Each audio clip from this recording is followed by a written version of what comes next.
Hello everyone, hope you all are doing well. आज हम पढ़ने जा रहे हैं 8th स्टैंडर्ड हिस्ट्री का chapter the growth of nationalism the American civil war. तो ये जो टाइम पीरियड है अमेरिकन सिविल वॉर का, ये है 1861 से लेके 1865। तो हुआ क्या कि जो अमेरिका था, हमने पढ़ा कि जो अमेरिकन्स थे वो भी पहले ब्रिटिशर्स के ही गुलाम थे। तो अमेरिकन्स ने अपनी जो गुलामी है उससे आज़ादी तो प्राप्त कर ली। ओके, लेकिन वहाँ पे क्या हुआ कि जो अमेरिका है वो टू पार्ट्स में एक तरह से बटा हुआ है। वन पार्ट को हम बोलते हैं नॉर्दर्न पार्ट ऑफ अमेरिका और दूसरा है साउथ पार्ट ऑफ अमेरिका। तो नॉर्थ एंड साउथ के बीच में क्लैशेस चल रहे थे, मनमुटाव चल रहे थे, उनके इंटरेस्ट अलग अलग थे। तो जिस वजह से दोनों के बीच में एक सिविल वॉर शुरू हो गई। तो सिविल वॉर क्या होती है? एक ऐसी वॉर कंडीशन, यहाँ पे कोई बाहरी हमलावर एनिमी नहीं आके हमला करता है। जो सिविलियंस होते हैं, वहाँ के रहने वाले आम लोग होते हैं, वो ही आपस में लड़ना शुरू कर देते हैं। तो ये सिविल वॉर शुरू होती है 1861 में और ख़त्म कब होती है? 1865 में। तो इतने लॉन्ग टाइम पीरियड में यहाँ पे बहुत टेंस सिचुएशन रहती है। और अभी हम जानते हैं कि ये जो सिविल वॉर थी वो शुरू क्यों हुई थी, what were the reasons behind this civil war. तो यहाँ पे एक मैप शो करा गया है। जो मैप है दिखा रहा है कि जो अमेरिका की डिफरेंट डिफरेंट स्टेट्स हैं, वहाँ पे कौन सी स्लेवरी की फेवर में स्टेट्स हैं, कौन सी इंडिपेंडेंट स्टेट्स हैं। For example, this is the northern part, और जो हम कह सकते हैं द नॉर्थ अमेरिकन स्टेट्स। तो इसमें ये जो एरिया है, ये जो पिंकिश कलर का एरिया है, ये यूनियन की फ्री स्टेट्स हैं।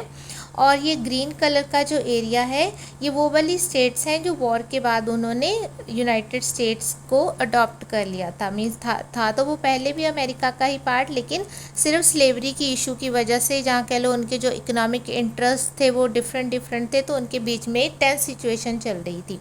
और ये वाली जो स्टेट्स हैं, ये वो स्टेट्स हैं जो इब्राहिम लिंकन जब 16th अमेरिकन प्रेसिडेंट बने थे उसके बाद से उन्होंने यूनियन से खुद को अलग कर लिया था।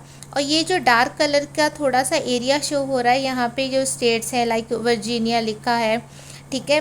तो ये वो स्टेट्स हैं जो स्लेवरी की फेवर में है। स्लेवरी यहाँ पे कॉन्टीन्यूसली प्रैक्टिस में है, लेकिन इन्होंने खुद को यूनियन ऑफ अमेरिका से अलग नहीं करा था। ओके, तो ये हमारा हो गया वो वाला मैप जो शो कर रहा है कि कैसी कैसी सिचुएशन थी, कौन सी स्टेट्स थी, कौन स्लेवरी की फेवर में था, कौन अगेंस्ट था, and so on. So let us start with the causes कि जो अमेरिका में सिविल वॉर क्यों शुरू हुई, what were the reasons behind this.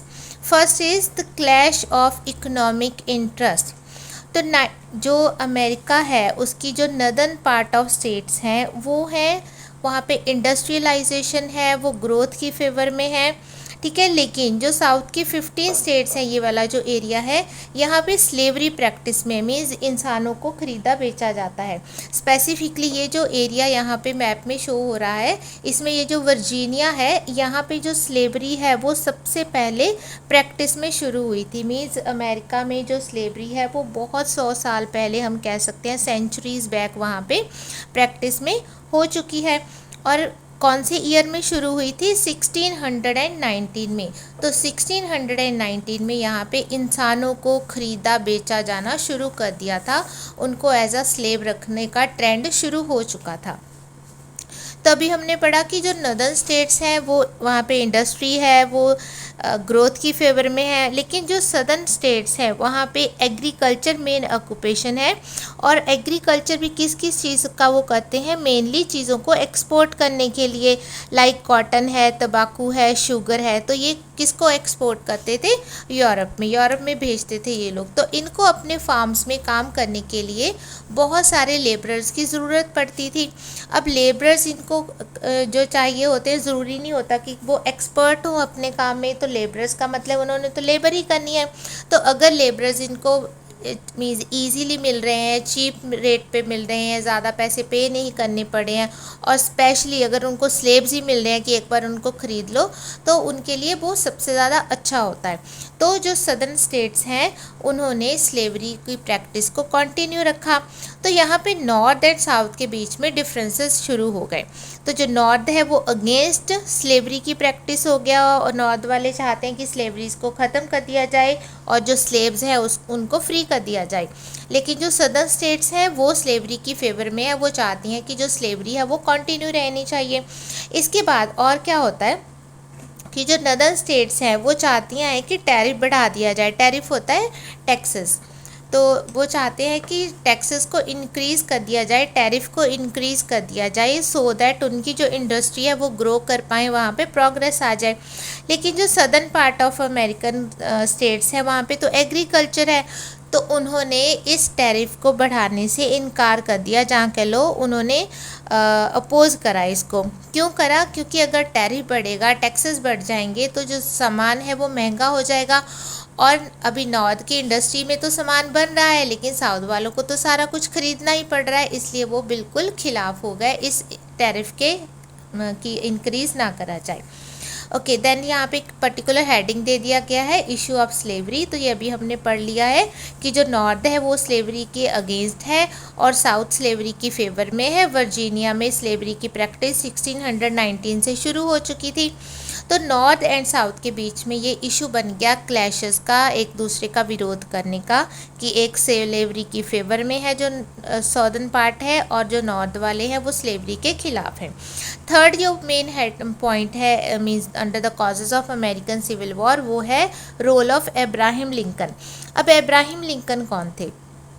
तो अब्राहम लिंकन बाद में तो हमें पता है वो 16th अमेरिकन प्रेसिडेंट बने थे, लेकिन बिफोर टू हिज इलेक्शन उन्होंने एंटी स्लेवरी पार्टी फॉर्म करी थी, और बाद में जो Republican political party of America है उन्होंने अब्राहम लिंकन का नेम नॉमिनेट करा था for the election of president, कि हम उनकी तरफ से जो प्रेसिडेंट इलेक्शन के कैंडिडेट होंगे उसके लिए उन्होंने अब्राहम लिंकन का नेम नॉमिनेट करा। अब जो अब्राहम लिंकन थे उनकी जो पॉलिसी थी वो थी कि स्लेवरी को ख़त्म करा जाए और सभी स्लेव्स को फ्री कर दिया जाए।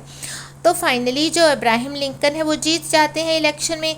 तो ये जो विक्ट्री ऑफ अब्राहम लिंकन है ये नॉर्दर्न वालों के लिए तो बहुत अच्छी है, ये तो उनकी विक्ट्री होगी, वो भी एंटी स्लेवरी थे, ये भी एंटी स्लेवरी हैं।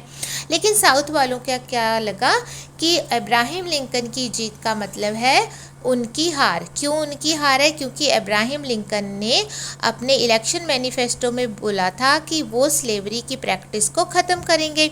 तो साउथ वालों को लगा कि ये तो हमारी हार हो गई, हमारे अगेंस्ट हो गया, कि अभी तो स्लेवरी ख़त्म हो जाएगी। तो ये थर्ड जो पॉइंट है ये भी रीज़न बनता है अमेरिकन सिविल वॉर का। तो यहाँ तक हमने पढ़ा कि अमेरिका में कौन से एरिया में स्लेवरी प्रैक्टिस में थी, कौन से उसके अगेंस्ट थे, फिर मेन कॉजेज़ क्या हुए अमेरिकन सिविल वॉर के, क्लैशेस ऑफ इकोनॉमिक इंटरेस्ट हुआ, इशू ऑफ स्लेवरी हुआ, रोल ऑफ अब्राहम लिंकन हुआ। तो with the election of Abraham Lincoln यहाँ पे सिविल वॉर शुरू हो जाएगी।